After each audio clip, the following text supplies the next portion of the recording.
On Monday, May 25th, Richard Branson's privately funded air-launched rocket program, Virgin Orbit, failed to launch their first orbital rocket from their modified 747 aircraft named Cosmic Girl.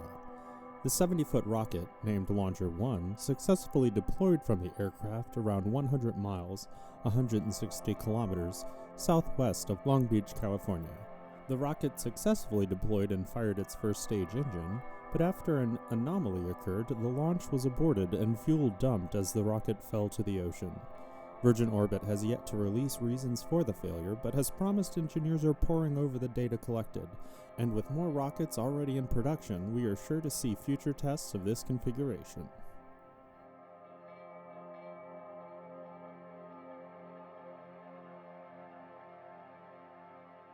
After completing a static fire test, it appears a fuel line under the Starship SN4 prototype ruptured, spilling liquid fuel onto its pad, which then caught fire, causing a supersonic detonation of the rocket and pad.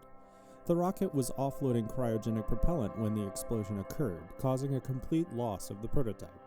This is the second testing prototype to fail due to testing conditions.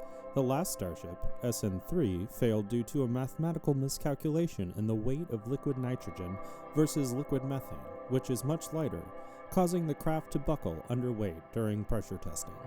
The explosion of SN4 also appears to have wreaked havoc on the fueling tank farm. Some of the smaller steel plates and COPV tanks on the outside of SN4 flew off and landed on the plumbing around the tank farm, even puncturing a water tower, causing concern of damage to the rest of the storage facility. Even with so much carnage, it has taken mere days for crews to clear the pad and make way for SN5.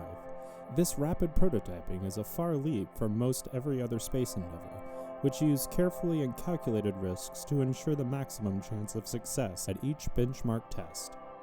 SpaceX, on the other hand, is building this craft alongside its production facilities, figuring out what works from the ground up. It is also important to note that the last two test failures have been procedural and not actually due to failure of the craft itself. When you build a system like this from scratch, the procedures, it seems, are as integral to the success of the mission as engineering and manufacturing. Good luck, SpaceX. We can't wait to see SN5 make it out to the pad. The day after the SN4 explosion, SpaceX successfully launched its first crewed mission aboard the much more flown Falcon 9 rocket. This marks the 88th launched Falcon 9 and the first with humans aboard. The crew made it safely to the station some 19 hours after liftoff. On their flight, the two-person crew enjoyed an 8 hours sleep and 5 meals aboard the 4-man capsule, all while testing and logging their journey to the space station. This mission marks the first NASA-purchased flight aboard a private space company's craft, instead of purchasing the craft outright.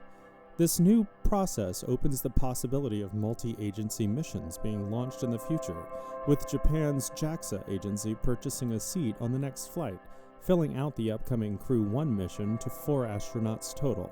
That mission's launch hinges upon the completion of this Demo-2 mission. This also marks an end to the 11-year absence of human spaceflight occurring on U.S. soil. Congratulations to everyone at SpaceX and NASA on this historic endeavor. Thank you for watching This Week in Space Travel. We are on Facebook and YouTube to keep you up to date on all things space. If you liked this video, please be sure to give us a thumbs up, subscribe, and hit that bell icon to be notified when we upload our weekly space videos and news updates. Have a story or upcoming test you think we should cover? Send me a message or leave it in the comments below. See you next week.